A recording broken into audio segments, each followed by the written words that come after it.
Hello दोस्तों, बहुत बहुत स्वागत है अपने यूट्यूब चैनल हिंदी साहित्य की पाठशाला में। आज मैं आपके लिए भाग 2 रिवीजन क्लास लेके आई हूँ। इसके पहले मैंने भाग 1 क्लास करवाई हुई है। अगर आपने वो क्लास नहीं देखी है तो आप जाके देख लीजिएगा।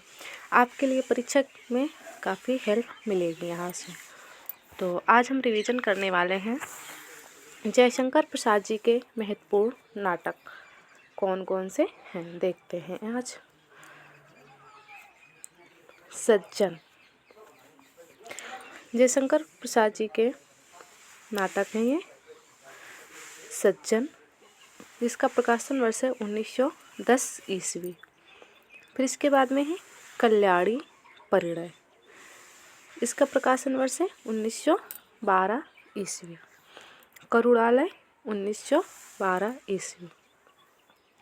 सज्जन 1910 ईस्वी, कल्याणी परिणय 1912 ईस्वी और करुणालय 1912 ईस्वी। फिर इसके बाद में है प्रायश्चित। प्रायश्चित का प्रकाशन वर्ष है 1913 ईस्वी। फिर इसके बाद में है राजश्री, वेरी इम्पोर्टेंट, काफ़ी बार परीक्षा में ये जयशंकर प्रसाद जी का नाटक पूछा गया है। राजश्री, इसका प्रकाशन वर्ष है 1915 ईस्वी। आप इसको ध्यान में ज़रूर रखिएगा। फिर इसके बाद में है विशाख। विशाख का प्रकाशन वर्ष है 1921 ईस्वी। अगला जो नाटक है वो है अजात शत्रु। अजात शत्रु का प्रकाशन वर्ष है 1922 ईस्वी। फिर इसके बाद में है जनमेजय का नागयत्र। कौन सा नाटक है? जयशंकर प्रसाद जी का जनमेजय का नागयत्र। इसका प्रकाशन वर्ष है 1926 ईस्वी। फिर इसके बाद में है कामना। कामना का प्रकाशन वर्ष है 1927 ईस्वी।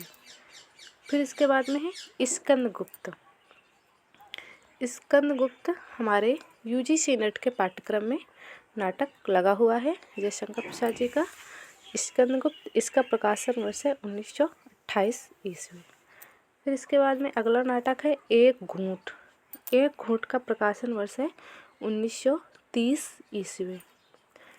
फिर इसके बाद में है चंद्रगुप्त। चंद्रगुप्त का प्रकाशन वर्ष है 1931 ईस्वी।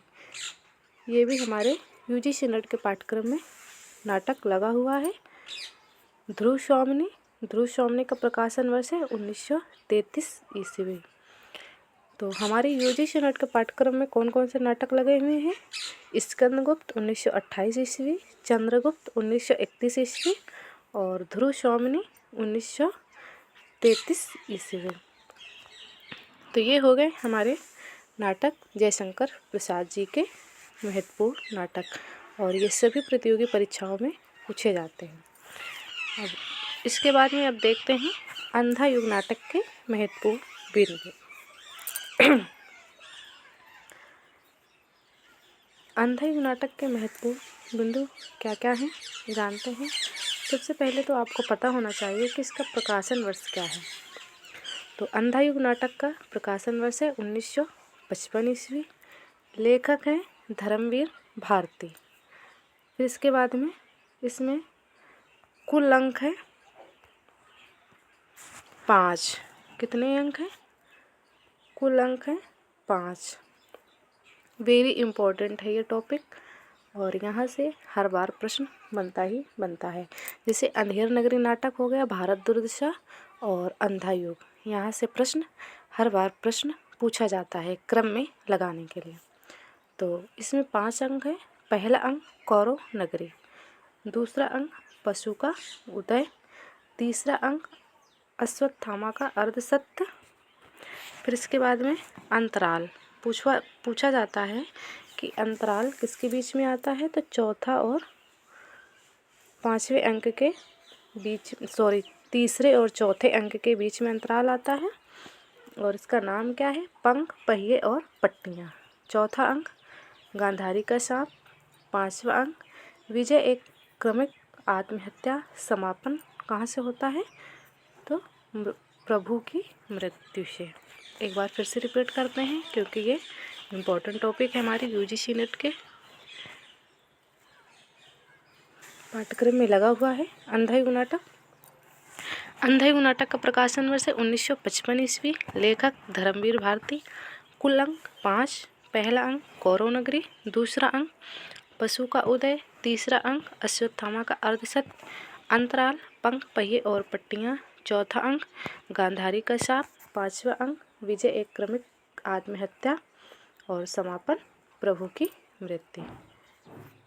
ये वेरी इम्पोर्टेंट है परीक्षा के नज़रिए से। आप इस टॉपिक को ध्यान में ज़रूर रखिएगा।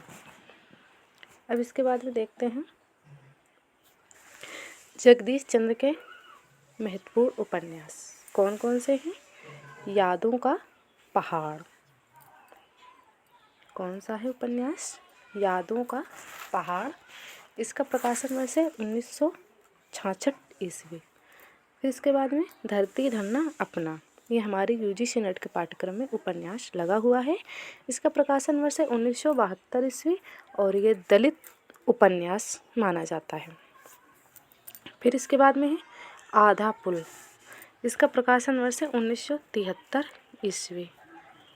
फिर इसके बाद में है कभी न छोड़े खेत। इसका प्रकाशन वर्ष है 1976 ईस्वी।